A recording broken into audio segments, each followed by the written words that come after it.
ತನುವು ನಿನ್ನದು ಮನವು ನಿನ್ನದು, ತನುವು ನಿನ್ನದು ಮನವು ನಿನ್ನದು, ಎನ್ನ ಜೀವನ ಧನವು ನಿನ್ನದು. ನಾನು ನಿನ್ನವನೆಂಬ ಹೆಮ್ಮೆಯ ಋಣವು ಮಾತ್ರವೇ ನನ್ನದು. ತನು ನಿನ್ನದು ಮನವು ನಿನ್ನದು.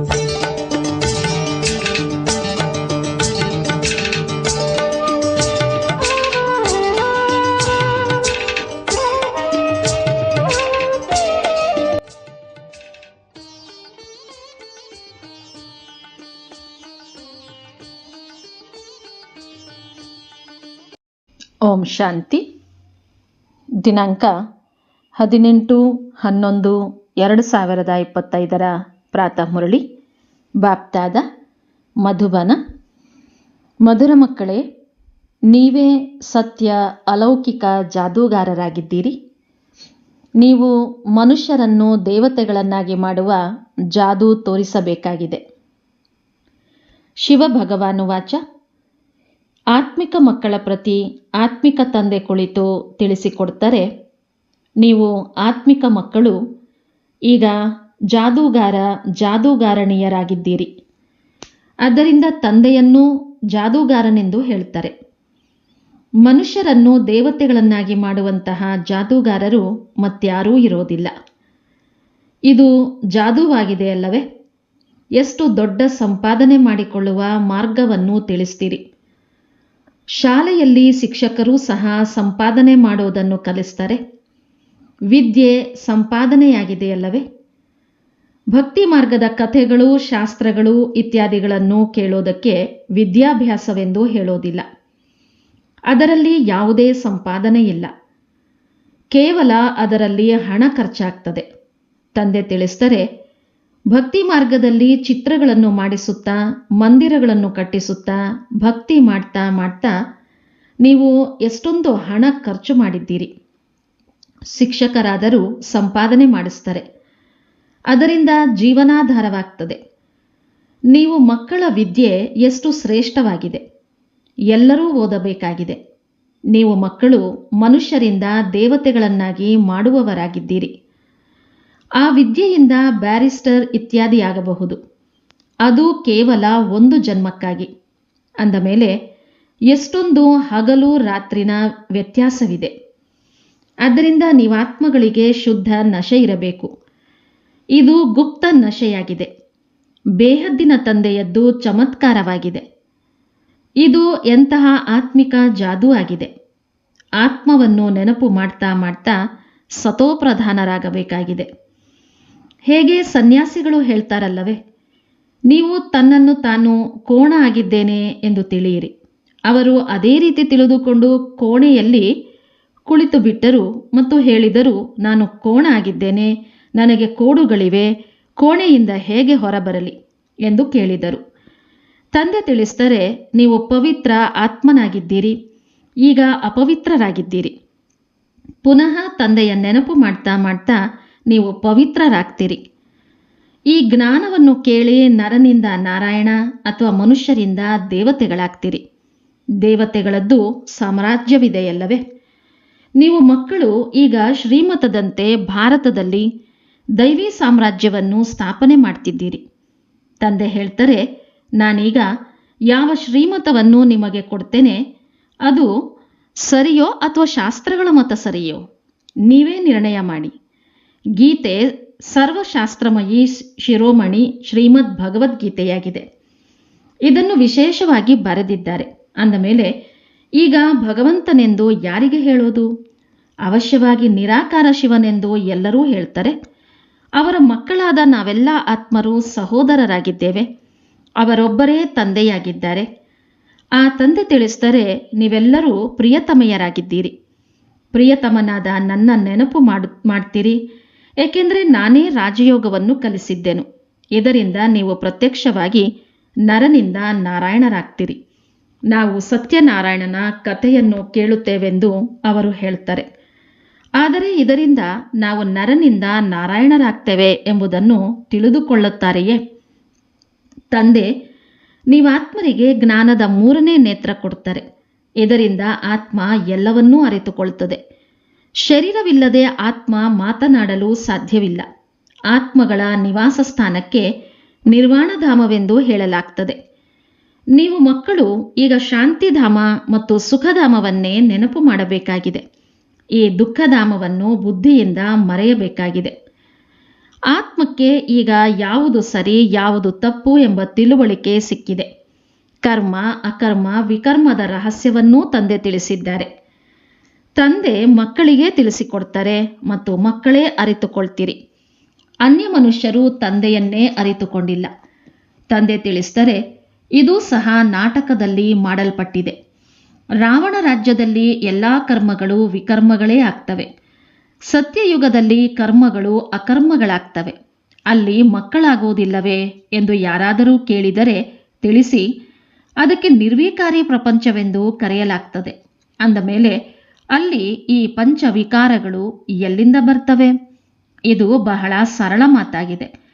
ಇದನ್ನು ತಂದೆ ತಿಳಿಸಿದರೆ ಯಾರು ಇದನ್ನು ಸರಿ ಎಂದು ತಿಳಿಯುವರೋ ಅವರು ಕೂಡಲೇ ಜಾಗೃತರಾಗ್ತಾರೆ. ಯಾರು ತಿಳಿದುಕೊಳ್ಳುವುದಿಲ್ಲವೋ ಅವರು ಮುಂದೆ ಹೋದಂತೆ ತಿಳಿದುಕೊಳ್ಳುವರು. ಹೇಗೆ ಪತಂಗಗಳು ಜ್ಯೋತಿಯ ಬಳಿ ಬರ್ತವೆ, ಕೆಲವು ಪತಂಗಗಳು ಹೊರಟು ಹೋಗಿ ಮತ್ತೆ ಬರ್ತವೆ. ಇವರೂ ಸಹ ಪರಂಜ್ಯೋತಿಯಾಗಿದ್ದಾರೆ. ಈಗ ಎಲ್ಲರೂ ಸುಟ್ಟು ಭಸ್ಮವಾಗುವುದು. ಇದನ್ನೂ ಸಹ ತಿಳಿಸಲಾಗಿದೆ. ಇದಂತೂ ಸಾಮಾನ್ಯ ಮಾತಾಗಿದೆ. ದೀಪದ ಬಳಿ ಪತಂಗಗಳು ಬಹಳಷ್ಟು ಸುಟ್ಟು ಹೋಗ್ತವೆ. ದೀಪಾವಳಿಯಂದು ಎಷ್ಟು ಚಿಕ್ಕ ಚಿಕ್ಕ ಸೊಳ್ಳೆಗಳು ಬರ್ತವೆ ಮತ್ತು ಸಮಾಪ್ತಿಯಾಗ್ತವೆ, ಹುಟ್ಟುತ್ತವೆ ಮತ್ತು ಸತ್ತು ಹೋಗ್ತವೆ. ತಂದೆಯೂ ಸಹ ತಿಳಿಸ್ತಾರೆ, ಕೊನೆಯಲ್ಲಿ ಬರುವವರು ಜನ್ಮ ತೆಗೆದುಕೊಳ್ತಾರೆ ಮತ್ತು ಮರಣ ಹೊಂದುತ್ತಾರೆ. ಅವರದ್ದು ಹೇಗೆ ಸೊಳ್ಳೆಗಳ ತರಹ ಜನ್ಮವಾಯಿತು. ತಂದೆ ಆಸ್ತಿಯನ್ನು ಕೊಡಲು ಬಂದಿದ್ದಾರೆ. ಅಂದ ಮೇಲೆ ಪುರುಷಾರ್ಥ ಮಾಡಿ ಪಾಸ್ ವಿತ್ ಆನರ್ ಆಗಬೇಕು. ಒಳ್ಳೆಯ ವಿದ್ಯಾರ್ಥಿಗಳು ಬಹಳ ಪುರುಷಾರ್ಥ ಮಾಡ್ತಾರೆ. ಪಾಸ್ ವಿತ್ ಆನರ್ ಆಗುವವರದ್ದೇ ಮಾಲೆಯಾಗ್ತದೆ. ಎಷ್ಟು ಸಾಧ್ಯವೋ ಪುರುಷಾರ್ಥ ಮಾಡ್ತಾ ಇರಿ. ವಿನಾಶಕಾಲೇ ವಿಪರೀತ ಬುದ್ಧಿಯವರೆಂದು ಹೇಳ್ತಾರೆ. ಇದರ ಮೇಲೂ ನೀವು ತಿಳಿಸಬಹುದು. ನಮ್ಮದು ತಂದೆಯ ಜೊತೆ ಪ್ರೀತಿ ಬುದ್ಧಿ ಇದೆ. ಒಬ್ಬ ತಂದೆಯ ವಿನಃ ನಾವು ಮತ್ಯಾರನ್ನೂ ನೆನಪು ಮಾಡೋದಿಲ್ಲ. ತಂದೆ ತಿಳಿಸ್ತಾರೆ, ದೇಹ ಸಹಿತ ದೇಹದ ಎಲ್ಲ ಸಂಬಂಧಗಳನ್ನು ಬಿಟ್ಟು ನನ್ನೊಬ್ಬನನ್ನೇ ನೆನಪು ಮಾಡಿ.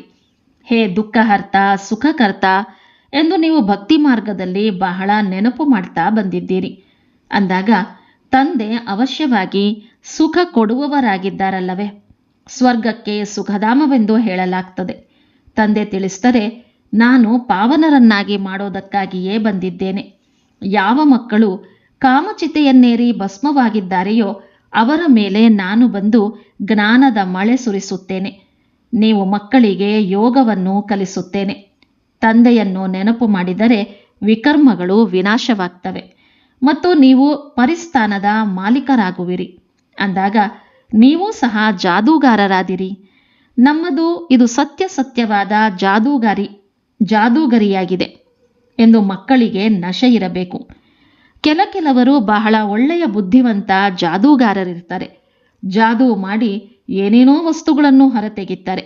ಆದರೆ ಈ ಜಾದೂಗರಿಯ ಅಲೌಕಿಕವಾಗಿದೆ. ಈ ಜಾದೂಗರಿ ಅಲೌಕಿಕವಾಗಿದೆ.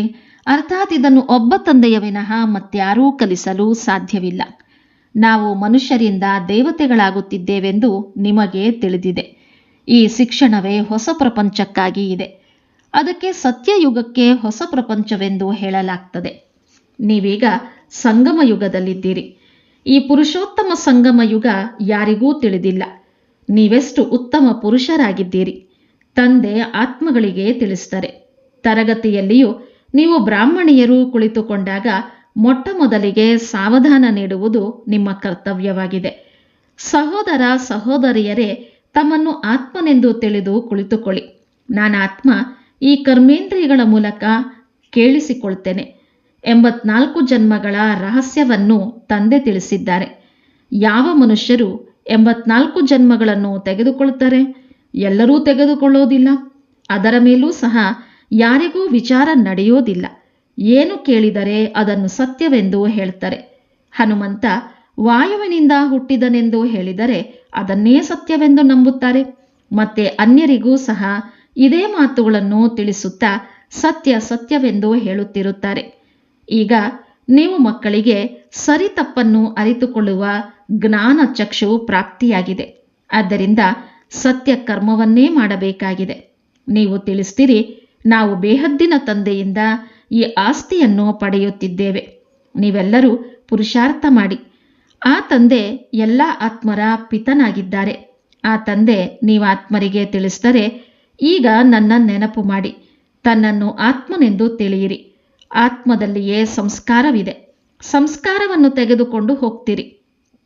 ಕೆಲವರದ್ದು ಬಾಲ್ಯದಲ್ಲಿಯೇ ಹೆಸರು ಬಹಳ ಪ್ರಸಿದ್ಧವಾಗ್ತದೆ. ಆಗ ಇವರು ಹಿಂದಿನ ಜನ್ಮದಲ್ಲಿ ಇಂತಹ ಯಾವುದೋ ಪುಣ್ಯಕರ್ಮ ಮಾಡಿದ್ದಾರೆ ಎಂದು ತಿಳಿಯಲಾಗ್ತದೆ. ಯಾರಾದರೂ ಕಾಲೇಜು ಇತ್ಯಾದಿಗಳನ್ನು ಕಟ್ಟಿಸಿದರೆ ನಂತರ ಜನ್ಮದಲ್ಲಿ ಚೆನ್ನಾಗಿ ಓದುತ್ತಾರೆ. ಕರ್ಮಗಳ ಲೆಕ್ಕವಿದೆಯಲ್ಲವೇ? ಸತ್ಯಯುಗದಲ್ಲಿ ವಿಕರ್ಮದ ಮಾತೇ ಇರೋದಿಲ್ಲ. ಕರ್ಮವನ್ನಂತೂ ಅವಶ್ಯವಾಗಿ ಮಾಡ್ತಾರೆ. ರಾಜ್ಯಭಾರ ಮಾಡ್ತಾರೆ, ತಿನ್ನುತ್ತಾರೆ, ಕುಡಿಯುತ್ತಾರೆ. ಆದರೆ ಉಲ್ಟಾ ಕರ್ಮ ಮಾಡೋದಿಲ್ಲ. ಅದಕ್ಕೆ ರಾಮರಾಜ್ಯವೆಂದು ಕರೆಯಲಾಗ್ತದೆ. ಇಲ್ಲಿ ರಾವಣ ರಾಜ್ಯವಿದೆ. ನೀವೀಗ ಶ್ರೀಮತದಂತೆ ರಾಮರಾಜ್ಯವನ್ನು ಸ್ಥಾಪನೆ ಮಾಡ್ತಿದ್ದೀರಿ. ಅದು ಹೊಸ ಪ್ರಪಂಚವಾಗಿದೆ.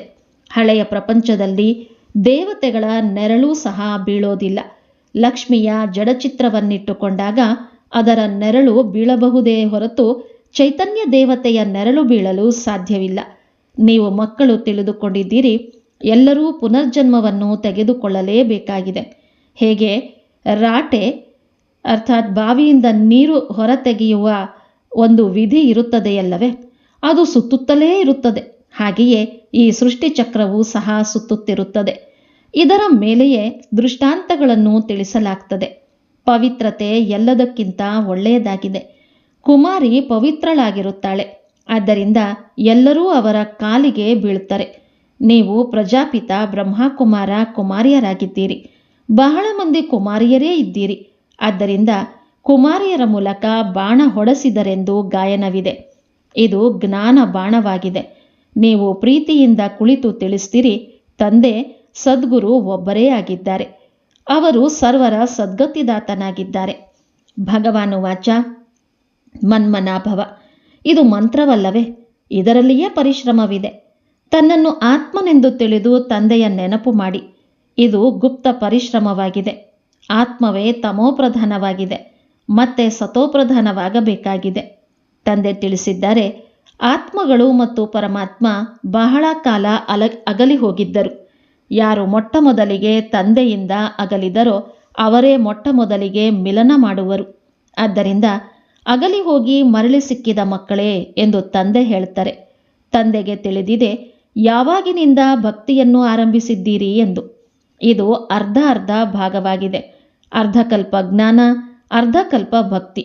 ಹೇಗೆ ದಿನ ಮತ್ತು ರಾತ್ರಿ 24 ಗಂಟೆಗಳಲ್ಲಿ 12 ಗಂಟೆ AM, 12 ಗಂಟೆಗಳು PM ಇರ್ತವೆ, ಹಾಗೆಯೇ ಕಲ್ಪವೂ ಸಹ ಅರ್ಧ ಅರ್ಧ ಭಾಗವಾಗಿದೆ. ಬ್ರಹ್ಮನ ದಿನ, ಬ್ರಹ್ಮನ ರಾತ್ರಿ ಎಂದ ಮೇಲೆ ಕಲಿಯುಗದ ಆಯುಸ್ಸನ್ನು ಇಷ್ಟೊಂದು ಉದ್ದಗಲವಾಗಿ ಏಕೆ ಹೇಳ್ತಾರೆ? ನೀವೀಗ ಸರಿ ತಪ್ಪನ್ನು ತಿಳಿಸಬಲ್ಲಿರಿ. ಶಾಸ್ತ್ರಗಳೆಲ್ಲವೂ ಭಕ್ತಿ ಮಾರ್ಗದ್ದಾಗಿದೆ. ಮತ್ತೆ ಭಗವಂತ ಬಂದು ಭಕ್ತಿಯ ಫಲ ಕೊಡ್ತಾರೆ. ಭಗವಂತನಿಗೆ ಭಕ್ತರ ರಕ್ಷಕನೆಂದು ಹೇಳಲಾಗ್ತದೆಯಲ್ಲವೇ? ಮುಂದೆ ಹೋದಂತೆ ನೀವು ಸನ್ಯಾಸಿ ಮೊದಲಾದವರಿಗೂ ಸಹ ಬಹಳ ಪ್ರೀತಿಯಿಂದ ಕುಳಿತು ತಿಳಿಸಿಕೊಡ್ತೀರಿ. ನಿಮ್ಮ ಫಾರಂ ಅನ್ನು ಅವರು ತುಂಬೋದಿಲ್ಲ. ತಂದೆ ತಾಯಿಯ ಹೆಸರನ್ನು ಬರೆಯೋದಿಲ್ಲ. ಏಕೆ ಸನ್ಯಾಸ ಮಾಡಿದಿರಿ? ಕಾರಣ ತಿಳಿಸಿ ಎಂದು ಮೊದಲು ಬಾಬಾರವರು ಹೋಗಿ ಕೇಳುತ್ತಿದ್ದರು. ವಿಕಾರಗಳ ಸನ್ಯಾಸ ಮಾಡ್ತಾರೆ, ಆದ್ದರಿಂದ ಮನೆಯ ಸನ್ಯಾಸ ಮಾಡ್ತಾರೆ. ನೀವೀಗ ಇಡೀ ಪ್ರಪಂಚದ ಸನ್ಯಾಸ ಮಾಡ್ತೀರಿ. ನಿಮಗೆ ಹೊಸ ಪ್ರಪಂಚದ ಸಾಕ್ಷಾತ್ಕಾರವನ್ನೂ ಮಾಡಿಸಲಾಗಿದೆ. ಅದು ನಿರ್ವಿಕಾರಿ ಪ್ರಪಂಚವಾಗಿದೆ. ಸ್ವರ್ಗದ ರಚಯಿತ ತಂದೆ ಸ್ವರ್ಗವನ್ನು ಸ್ಥಾಪನೆ ಮಾಡುವವರಾಗಿದ್ದಾರೆ. ಹೂದೋಟವನ್ನಾಗಿ ಮಾಡುವವರಾಗಿದ್ದಾರೆ. ಮುಳ್ಳುಗಳನ್ನು ಹೂಗಳನ್ನಾಗಿ ಮಾಡ್ತಾರೆ. ಕಾಮವಿಕಾರ ಮೊಟ್ಟ ಮೊದಲನೆಯ ಮುಳ್ಳಾಗಿದೆ. ಈ ಕಾಮವಿಕಾರಕ್ಕೆ ಕತ್ತಿ ಎಂದು ಹೇಳ್ತಾರೆ. ಕ್ರೋಧಕ್ಕೆ ಭೂತವೆಂದು ಹೇಳ್ತಾರೆ. ದೇವಿ ದೇವತೆಗಳು ಡಬಲ್ ಅಹಿಂಸಕರಾಗಿದ್ದರು. ನಿರ್ವಿಕಾರಿ ದೇವತೆಗಳ ಮುಂದೆ ಹೋಗಿ ವಿಕಾರಿ ಮನುಷ್ಯರು ತಲೆ ಬಾಗ್ತಾರೆ. ನೀವೀಗ ತಿಳಿದುಕೊಂಡಿದ್ದೀರಿ, ನಾವಿಲ್ಲಿ ಓದುವುದಕ್ಕಾಗಿ ಬಂದಿದ್ದೇವೆ. ಉಳಿದಂತೆ ಆ ಸತ್ಸಂಗಗಳಲ್ಲಿ ಹೋದವರಂತೂ ಸಾಮಾನ್ಯ ಮಾತಾಗಿದೆ, ಹೋಗುವುದಂತೂ ಸಾಮಾನ್ಯ ಮಾತಾಗಿದೆ. ಅಲ್ಲಿ ಈಶ್ವರ ಸರ್ವವ್ಯಾಪಿ ಎಂದು ಹೇಳ್ತಾರೆ. ಆದರೆ ತಂದೆ ಎಂದಾದರೂ ಸರ್ವವ್ಯಾಪಿಯಾಗಲು ಸಾಧ್ಯವೇ? ತಂದೆಯಿಂದ ನೀವು ಮಕ್ಕಳಿಗೆ ಆಸ್ತಿ ಸಿಗ್ತದೆ.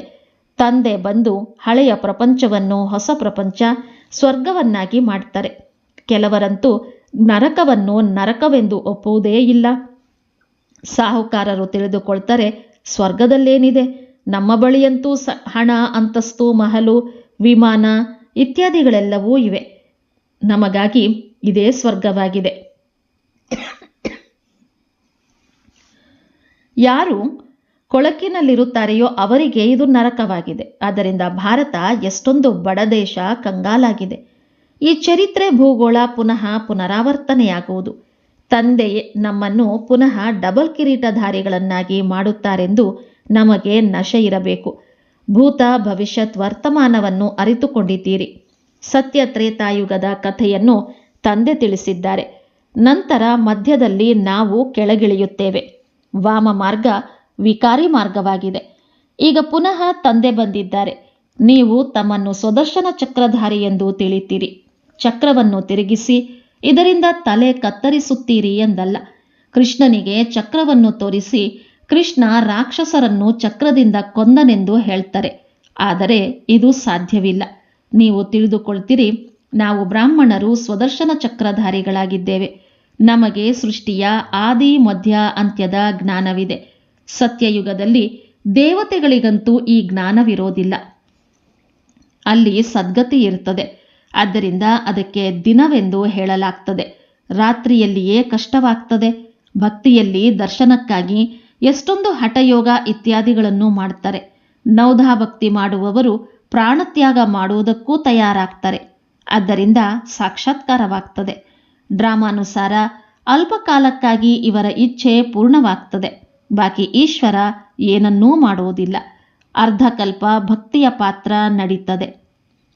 ಒಳ್ಳೆಯದು. ಮಧುರಾತಿ ಮಧುರ ಅಗಲಿ ಹೋಗಿ ಮರಳಿ ಸಿಕ್ಕಿರುವ ಮಕ್ಕಳ ಪ್ರತಿ ಮಾತಾ ಪಿತಾ ಬಾಪ್ದಾದರವರ ನೆನಪು, ಪ್ರೀತಿ ಹಾಗೂ ಸುಪ್ರಭಾತ. ಆತ್ಮಿಕ ಮಕ್ಕಳಿಗೆ ಆತ್ಮಿಕ ತಂದೆಯ ನಮಸ್ತೆ. ಆತ್ಮಿಕ ಮಕ್ಕಳ ಆತ್ಮಿಕ ತಂದೆಗೆ ನಮಸ್ತೆ, ನಮಸ್ತೆ, ನಮಸ್ತೆ. ಧಾರಣೆಗಾಗಿ ಮುಖ್ಯಾಂಶಗಳು. ಇದೇ ಆತ್ಮಿಕ ನಶೆಯಲ್ಲಿರಿ. ತಂದೆ ನಮ್ಮನ್ನು ಡಬಲ್ ಕಿರೀಟಧಾರಿಗಳನ್ನಾಗಿ ಮಾಡ್ತಿದ್ದಾರೆ. ನಾವು ಸ್ವದರ್ಶನ ಚಕ್ರಧಾರಿ ಬ್ರಾಹ್ಮಣರಾಗಿದ್ದೇವೆ. ಭೂತ, ಭವಿಷ್ಯತ್, ವರ್ತಮಾನದ ಜ್ಞಾನವನ್ನು ಬುದ್ಧಿಯಲ್ಲಿಟ್ಟುಕೊಂಡು ನಡೆಯಬೇಕಾಗಿದೆ.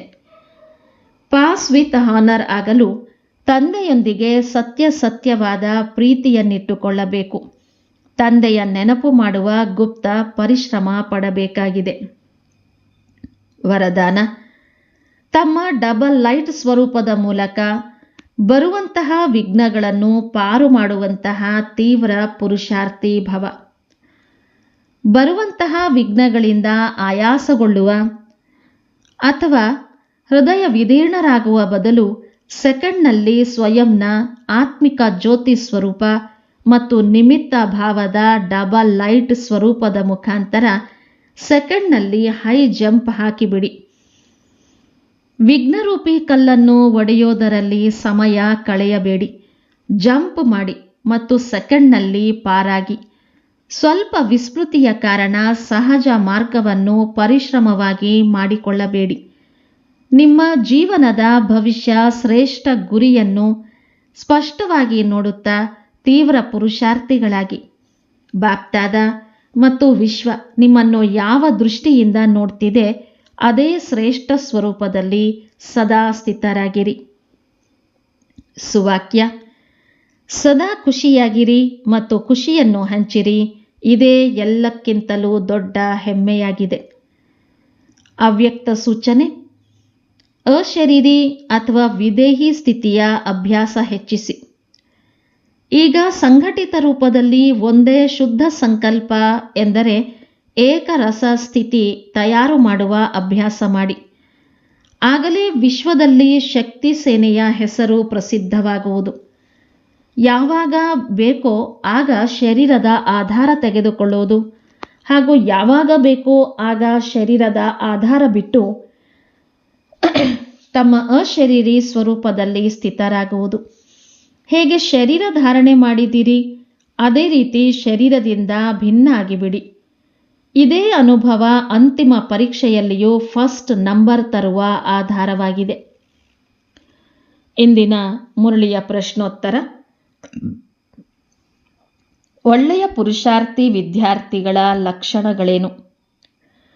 ಅವರು ಪಾಸ್ ವಿತ್ ಆನರ್ ಆಗುವ ಅರ್ಥಾತ್ ವಿಜಯ ಮಾಲೆಯಲ್ಲಿ ಬರುವ ಲಕ್ಷ್ಯವನ್ನಿಟ್ಟುಕೊಳ್ಳುತ್ತಾರೆ. ಅವರ ಬುದ್ಧಿಯಲ್ಲಿ ಒಬ್ಬ ತಂದೆಯ ನೆನಪೇ ಇರ್ತದೆ. ದೇಹ ಸಹಿತ ದೇಹದ ಎಲ್ಲ ಸಂಬಂಧಗಳಿಂದ ಬುದ್ಧಿಯೋಗವನ್ನು ತೆಗೆದು ಒಬ್ಬ ತಂದೆಯೊಂದಿಗೆ ಪ್ರೀತಿಯನ್ನೆಡುತ್ತಾರೆ. ಇಂತಹ ಪುರುಷಾರ್ಥಿಗಳೇ ಮಾಲೆಯ ಮಣಿಯಾಗ್ತಾರೆ. ಒಳ್ಳೆಯದು. ಓಂ ಶಾಂತಿ.